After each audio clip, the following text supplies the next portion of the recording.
Hey, what's going on? It's time for another Real Table podcast, episode 12. It's, what is it, Wednesday? No, wait. No, yeah, it is Wednesday. Wednesday, May 8th. I say that because I thought it was Thursday. Really pushing the deadline here. I almost was going to miss today, but I didn't. Still going to record. See, I was going to record this morning, but I was up until practically 5 a.m. working on my damn paper. Let me just say this really quick. Fuck you, paper. I mean, yeah, I did procrastinate, but still, fuck you, paper. And today was my last day of school, so I'm finally done for the summer. Thank God I'm free. It feels weird to be at my house and not have to worry about doing homework or shit or whatever. It's nice. It's exactly what I've needed. And then with that said, I didn't get a lot of sleep last night because I went to bed at like 5 and woke up at 9:30 because I had to print well, actually, here's the thing. I didn't have to print articles, but I did it anyways because I thought I had to. So when I turned it in, the teacher was like, oh, hey, what are these? And I'm like, they're the articles. Didn't we need to bring them in? He's just like, no, you didn't have to. But I'm definitely going to look into these and read them. And I'm like, all right, cool. And I'm just like, dude, you mean I used my ink up for no reason? Well, I told you you didn't have to put the articles out. Yeah, you told me back in January. Like, come on, man. Lame-o. So that was it. But so anyways, halfway through printing the final, this is my worst nightmare, and it happened. Halfway through printing the final draft, I run out of ink. And I'm like, you gotta be kidding me. So I had to wake up early and go to the school and print it out. And even then, I barely made it to class on time. On the final exam day. So that's definitely not the day you want to be getting to class on time. Oh shit, I didn't put my phone on vibrate. Yeah, oh well. So it was the last day of school, and I came home and watched the Diamondbacks. They're in Tampa Bay. They don't go to Tampa Bay too often. I don't remember the last time. The last time we played Tampa was in 2016, but that was in Chase Field. Last time we were in Tampa Bay was either 2013 or 2010. I'm not sure. I'd have to look into it. Wait. 10, 11, 12, 13, 14, 15, 16, 17, 18, 19. Huh. Weird. But anyways, the Diamondbacks took... Well, no. They lost the series. They took the last game. They played today at 10:10 in the morning in Phoenix time. So tomorrow, I've got a 10-game homestand coming up that I'll be working. I think I'm working at least 7 or 8 games out of the 10. I don't mind working all of them. I need money. It's the summer. I'm going into full rebuild mode. So I'm trying to cut back on the food, the fast food, which I should already be doing because I need to start working out and get in better shape. I need to cut back just spending money. Alright? And the summer is a good opportunity because I'm not in school, so I'm going to be working more. And that's my plan for the summer. Because people ask me, like, what do you got planned for the summer? And I'm like, dude, I kind of want to work. I want to work and save up my money. You know, I have a goal in mind and I want to get to it. Yeah, that's a good idea. I didn't think about that until I just said it. Not that I was saying I didn't. My goal was to, save money, but now I'm picking a number in my head, so, All right, cool. This podcast is helping out. That's one-handed. All right, where's my water at? We're not even 5 minutes into this thing. So anyways, I want to jump into a couple things right now.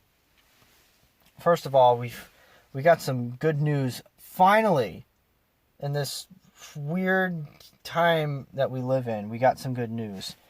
Tool's album, August 30th. I'm looking forward to it. Yeah, and I did the math. Uh-oh. Oh, it's just Snapchat. I did the math. Apparently, from May 2nd, 2006 to August 30th, 2019 will be 4,869 days.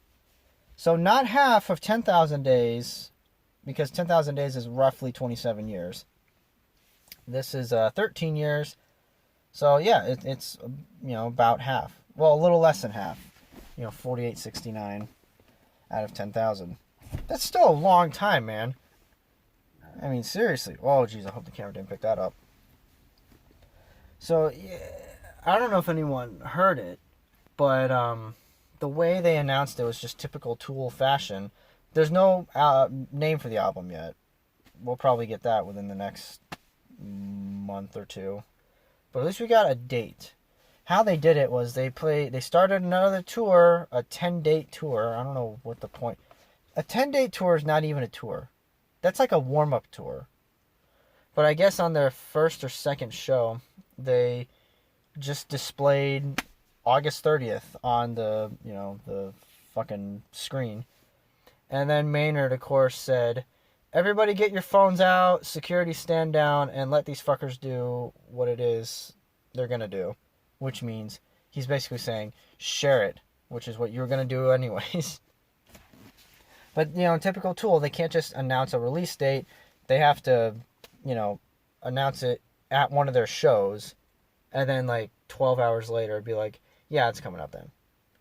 What? Okay. All right. Look, we got a date. All right. That's all I got. That's all I wanted. I got it. And we'll get a name for the album and a track listing soon enough. I just want to see, the lengths, how long these songs are going to be. Because the new songs they've played, Descending and Invincible, which is...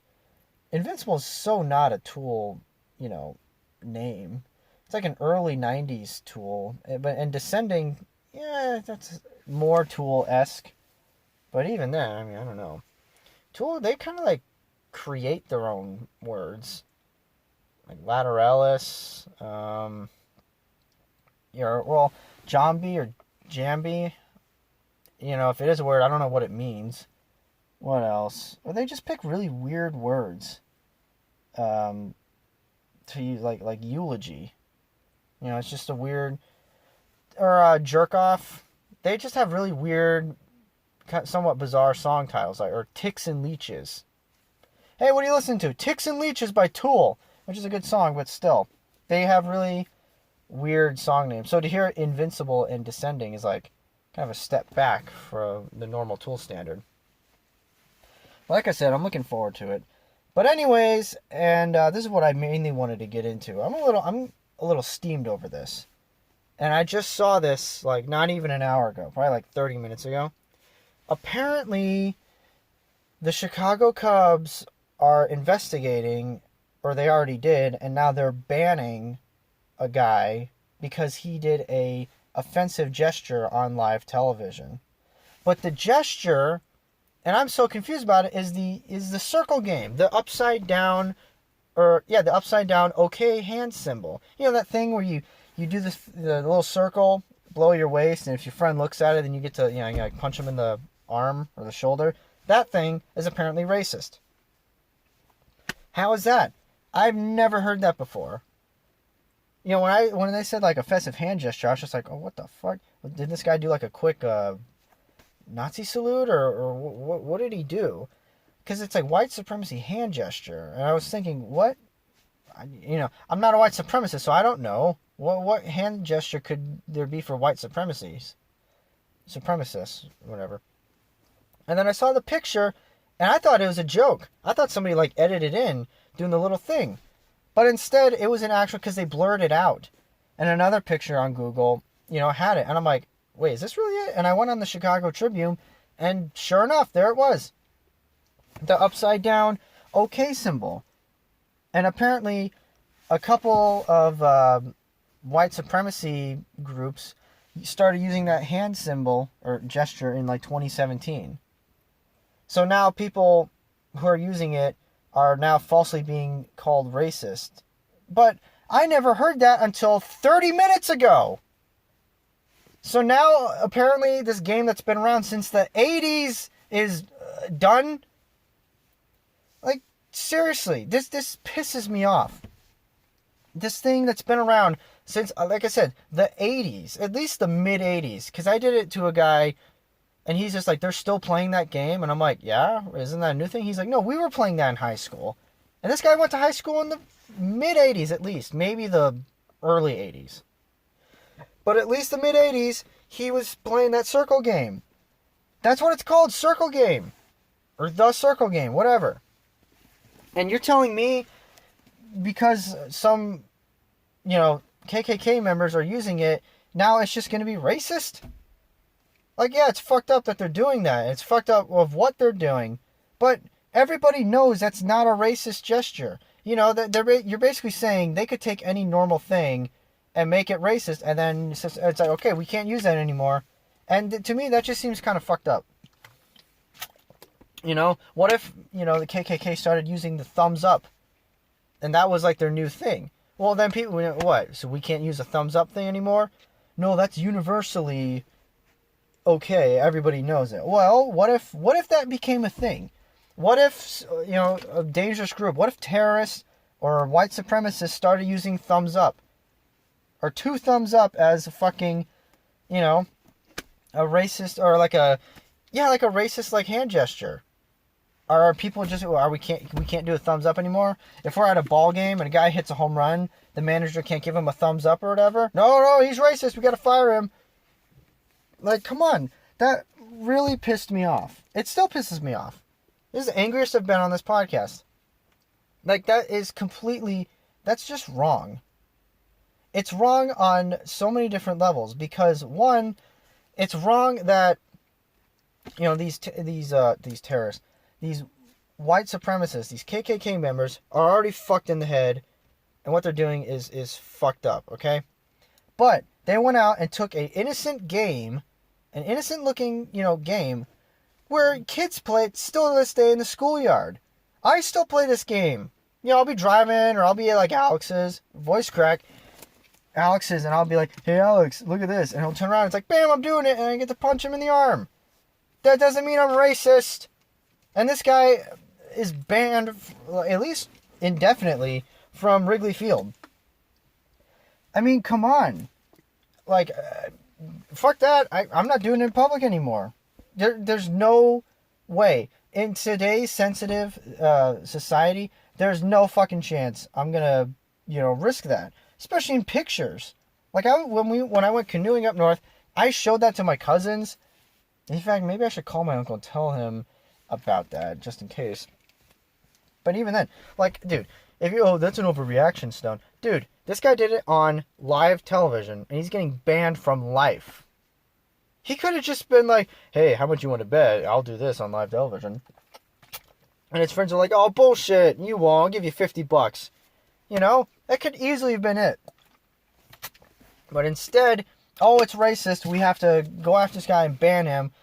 And he's probably like, dude, it's a fucking kids game. Well, adults play it too, but it's a game. What the hell? But, like I said, if racists, actual hardcore racists are using this as a hand gesture, then it's like, well, what the fuck? What else are they? What are they going to do next? What other hand gesture or body language thing are they going to take away that we can't use anymore? It's stupid. It's like the word gay used to mean happy back in the 60s and 70s. Well, not anymore. Gay doesn't mean that. You could say it, but people are going to look at you and you say it and you explain it, but that's not the first definition anymore. Gay now means you're attracted to the same sex. When back then, it meant you were happy.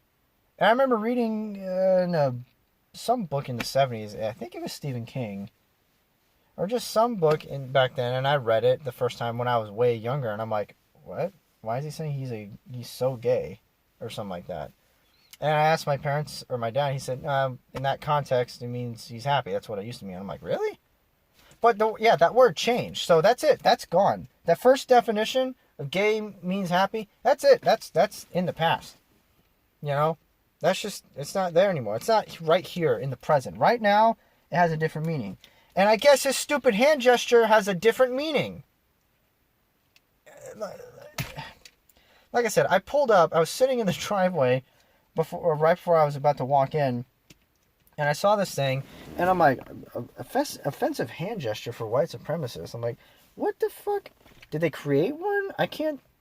What hand gesture could that be? And it has to be a new thing. And I looked online, And I saw that, and I'm like, you gotta be fucking kidding me.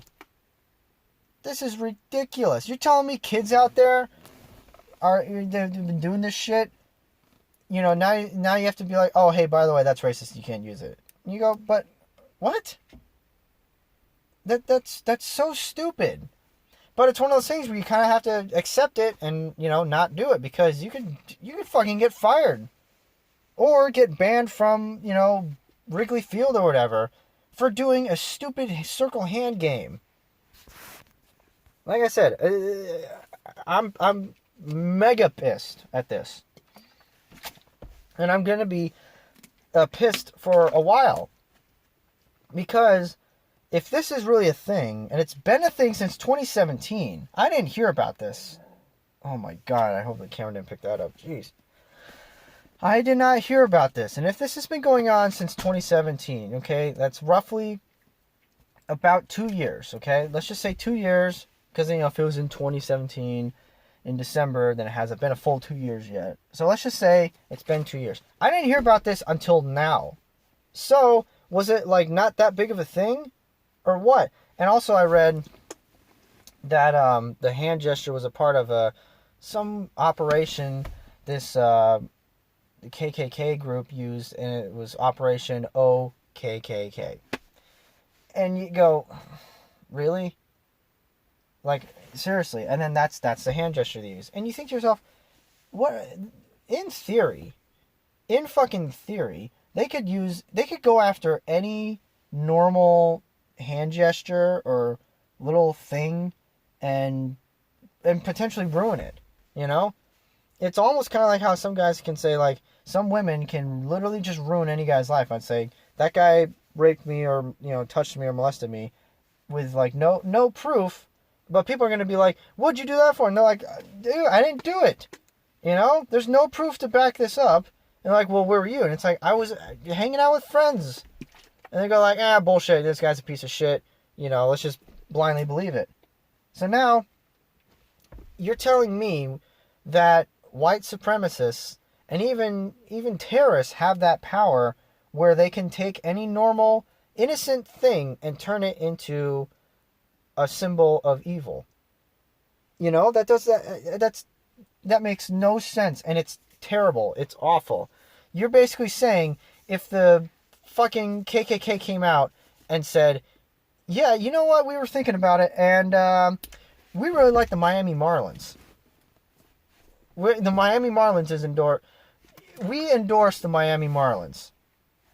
The KKK endorses the Miami Marlins.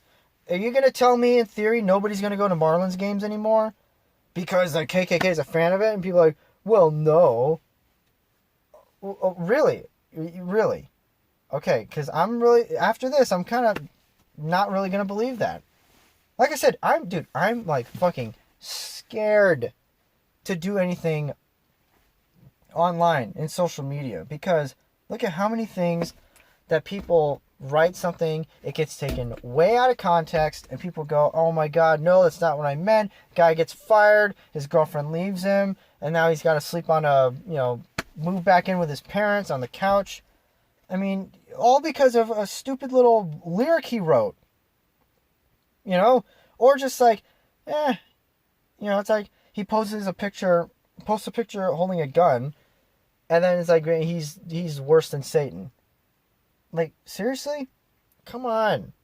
I know I rag on Dodger fans and everything, but not everything. Just because you're a Dodger fan doesn't mean you're pure fucking evil. It just means you're an annoying, you're a fan of an annoying team, and unironically, most of the Dodger fans that I've run into or see are super annoying, like 90% of them. But 90%, there's still a small 10%, okay? So with this stupid hand gesture thing, you're telling me it's all racist? It's all racist. What about since back in the 80s? Was it racist then? Well, no. Was it racist in the 90s? No. Was it racist then? In the early 2000s? No. Was it racist in 2016? No. 2017? Yes. Even though we didn't know about it until right now. Like I said, know about it right now. I didn't hear about it. If this was such a big deal, this hand gesture was just like danger, to our young society and we need to get rid of it. I didn't hear shit. I mean, come on, dude. I guarantee, not guarantee, but there's always a chance that that guy who did it was just like, hey, look at this, random luck on TV. That's it, you know? And it's really scary to think about because, like, a week ago, I was thinking to myself, if I ever won, like, Employee of the Month or got some sort of recognition at the stadium, which they do have things like that, and I got my picture taken, I would try to sneak in that little hand symbol because it'd be funny. Well, fuck that. Apparently I can't do that. I cannot do that. And, oh my God, like I said, I showed that game to my cousins when I went canoeing a couple weeks ago. Or 2-3 weeks ago? Shit, how long has it been? I don't know, but yeah, I should probably call my uncle and tell him that, because kids, when you tell them something you think and they think it's funny, they're gonna ride that shit, and you're gonna be like, oh, why did I introduce him to this movie? Why did I tell him that joke? Why did I do that?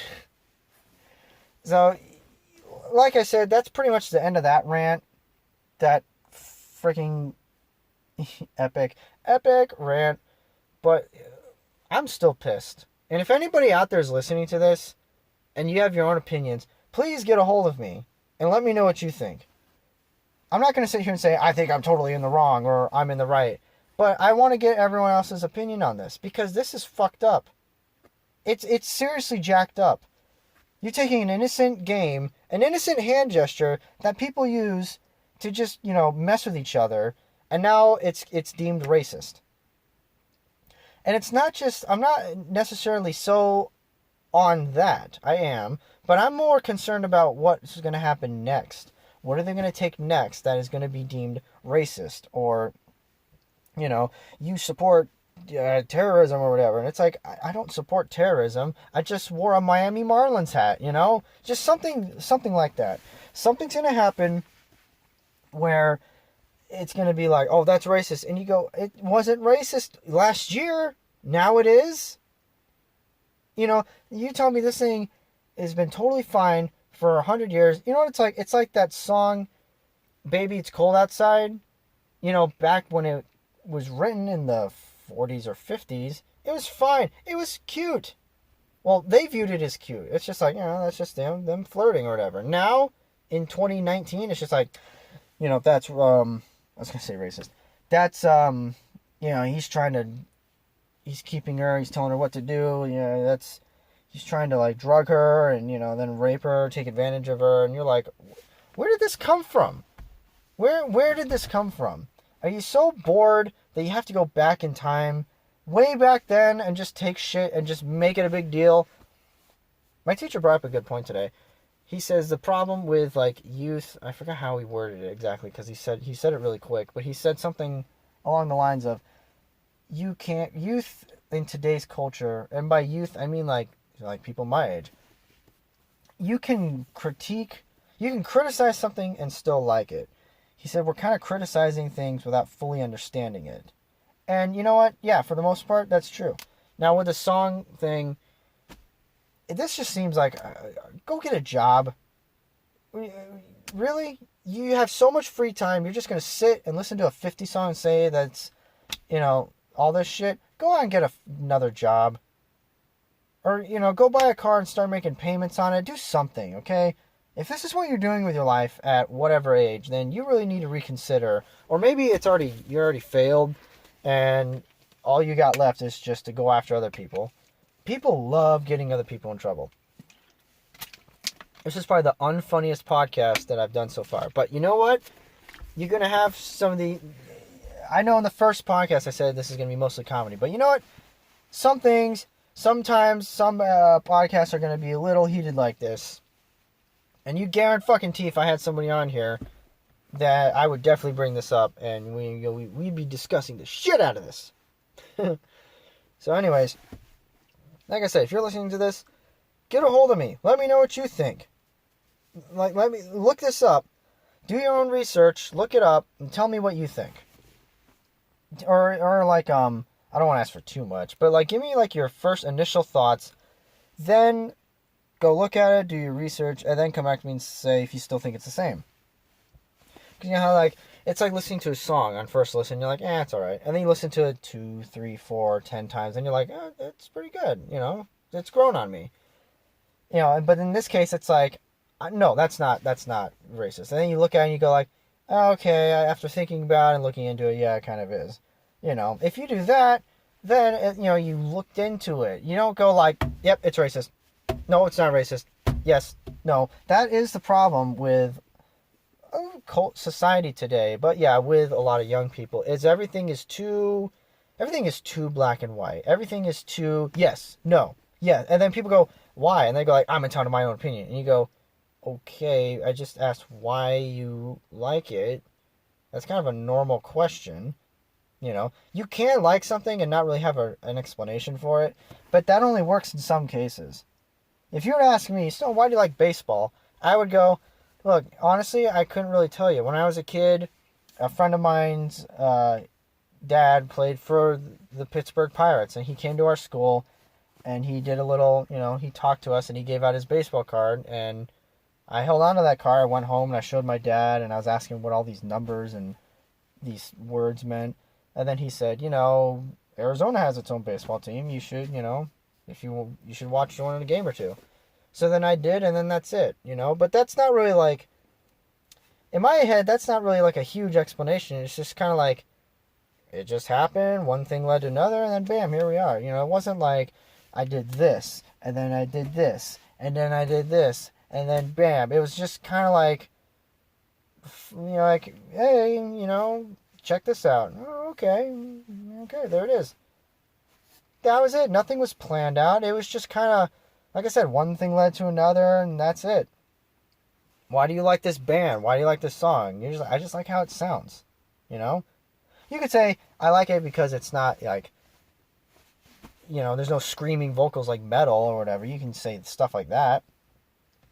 But people today, you know, they either do that or they give you too much of a reason why. It's way too back and forth. There's no middle ground. Like I was telling somebody a couple days ago, you know, like Republican, Democrat. I say like the answer's in the middle. And he goes, well, you can't be in the middle all the time because, you know, like some issues you stand more on the right or left. And I go like, that is true. You know, most of the time, well, not most of the time, but okay, I'll say a majority of the time you want to try to be in the middle and get an even point of view on whatever subject or issue.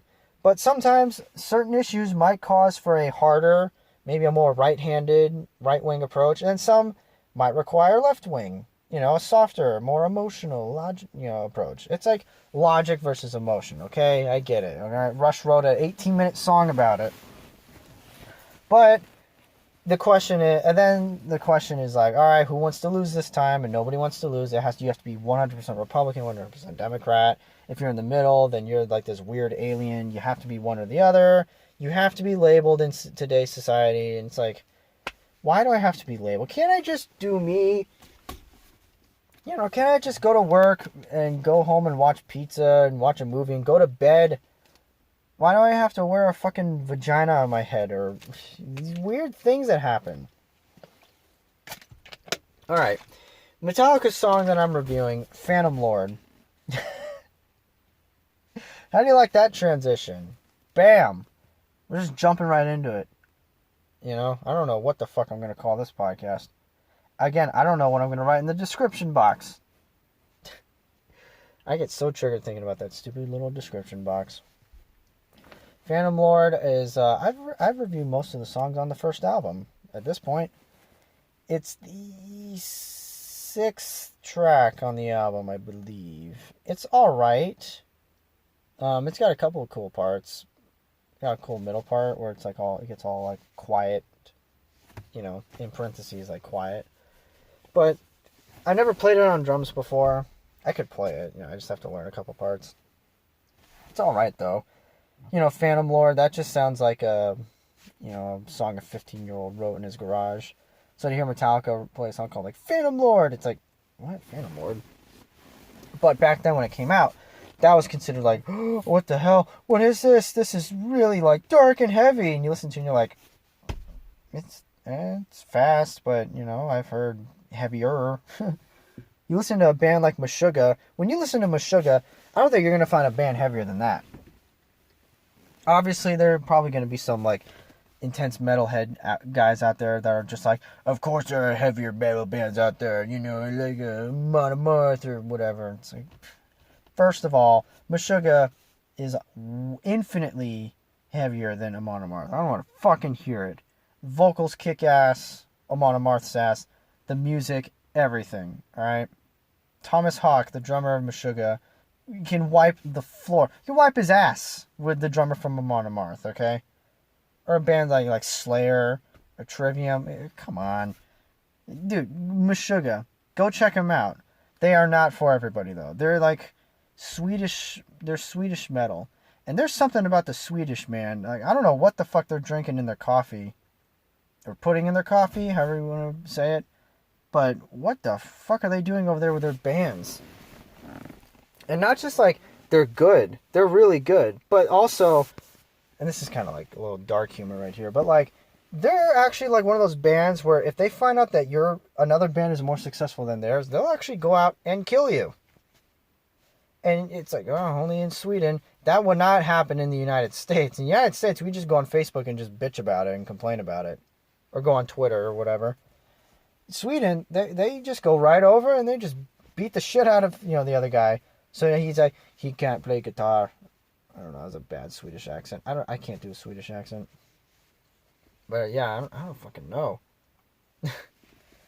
It's just, you know, like I said, Meshuggah they're a pretty unique band.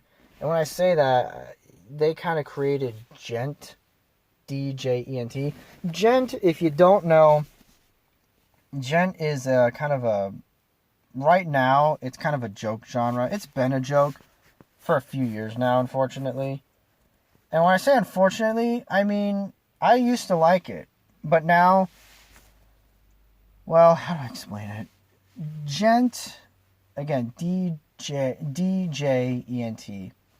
Djent is basically Meshuggah. And Meshuggah is like, basically, everyone is playing the same exact rhythm. And the rhythms are very off. You can barely like tap your foot to it. The rhythms are something like that.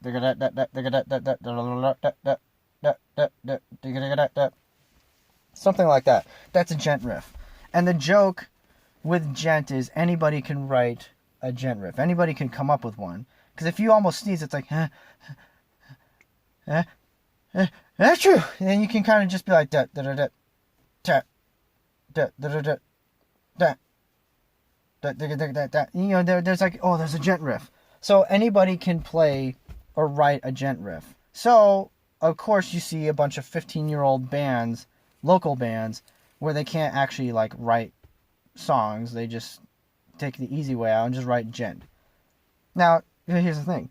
Djent is hard to play, especially, like, with drums, but so many people start off as Djent bands. It's kind of like you look at these adults who are doing it, and you go, what about these adults, man? And you go, yeah, but these adults are doing it first.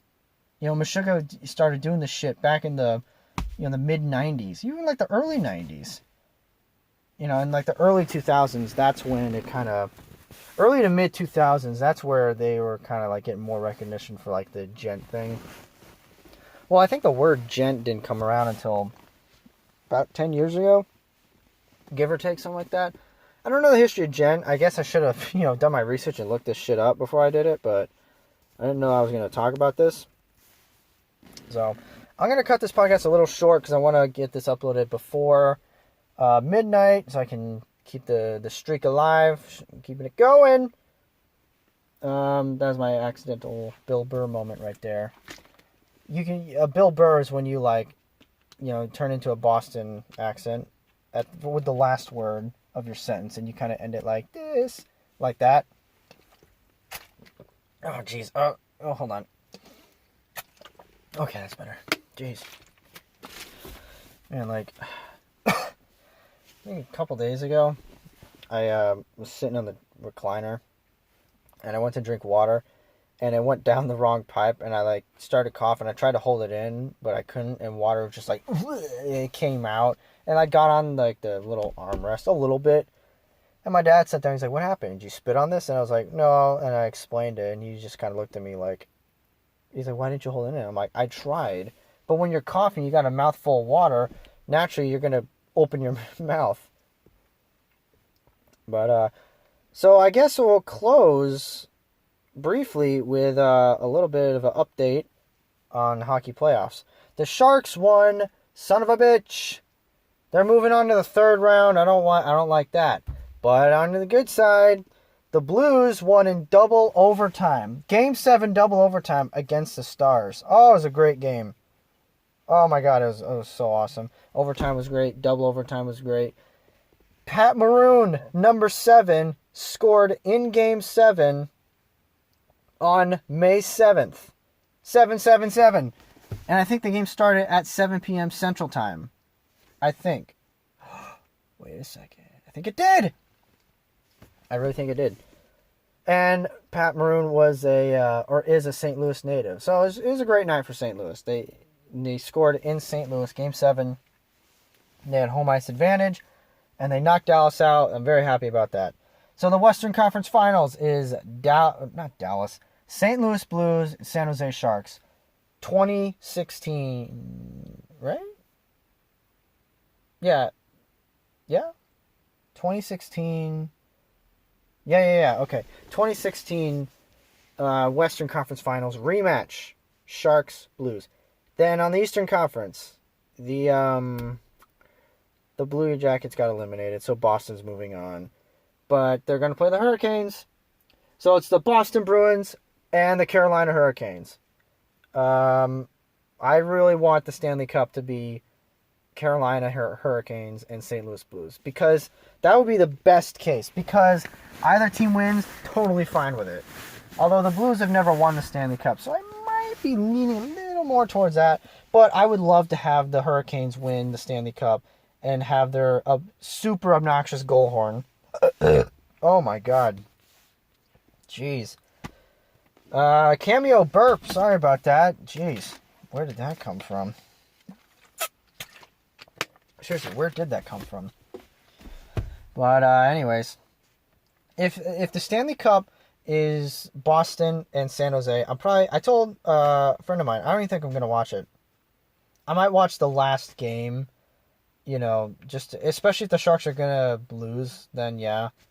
If it's Boston San Jose, I want Boston to win. That goes to show you, and you know how I feel about Boston sports. I don't want them to win. In fact, I think I said, maybe it wasn't on the podcast, maybe I told somebody, but I want Boston to have like all 4 of their American, sports. Why did I add the word American in there? I want the Celtics, Red Sox, Patriots, and Bruins. I want them all to have losing records for like 10 years in a row. They deserve that. But if they play San Jose, then I'll go for the Bruins. Because that's how much I don't want San Jose to win. All those years of the Sharks ruining and annoying the Coyotes, I want it to continue. That's how much I want the Sharks to lose. So, there we go. So, it's getting tense. It's getting close. It's getting good. This has already been a great postseason run for a lot of teams, Too bad the Blue Jackets couldn't make it. That would have been great. If the Eastern Conference Finals was Columbus and Carolina, that would have been so amazing, because those are like 2 super low hockey, teams and, states. When you think of hockey, you don't think of the Columbus Blue Jackets or the Carolina Hurricanes. You think of the Bruins or the Blackhawks or the Red Wings, the Canadians, like the Rangers, or maybe even the Kings. Maybe, okay? Or maybe the Ducks, because they have a funny name. But anyways, so what do we got? Colorado's out. At least they took it to 7 games, but I don't know. I didn't really have a good feeling with Colorado. But Colorado's out. They beat the Coyotes, so I guess there's some sort of maybe justice there, but I wanted them to beat San Jose, but not actually go to the Stanley Cup. But anyways, we're getting too far down that rabbit hole. Anyways, that's going to be the podcast. Like I said, I'm going to keep this one a little short because I want to upload this before... What the fuck was that? That was really weird. It looked like... So, again, I'm sitting in my driveway right now, and I looked at my room. I had the light on, and it looked like a shadow just passed right in front of...